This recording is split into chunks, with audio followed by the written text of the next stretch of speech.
మాస శివరాత్రి ఆవిర్భావం. కృతయుగంలో సుధర్మ అనే బ్రాహ్మణుడు ఉండేవాడు. అతడు చాలా పేదవాడు కానీ భక్తి ఉన్నవాడు. ఒకరోజు అతడు పచ్చి ఆకులు పూలు సేకరించడానికి అడవికి వెళ్ళాడు. రోజంతా తిరిగి రాత్రి అయ్యింది. అడవిలో సింహం అరుపులు వినిపించాయి.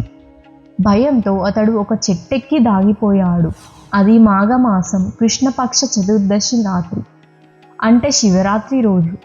ఆ చెట్టు క్రింద శివలింగం ఉంది. గాలి వీస్తూ చెట్టుపై ఆకులు కదిలి కొన్ని బిల్వపత్రాలు శివలింగంపై పడసాగాయి. సుధర్మకు తెలియకుండానే ఆ రాత్రి జాగరణ, ఉపవాసం, బిల్వదళార్పణం అన్నీ జరిగిపోయాయి. ఉదయం అవగానే అతడి ఇంటికి వెళ్ళి భోజనం చేశాడు.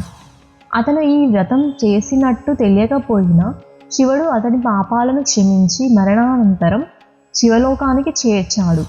అప్పటి నుండి ప్రతి నెల చతుర్దశి రాత్రి మాస శివరాత్రిగా జరుపుకుంటారు.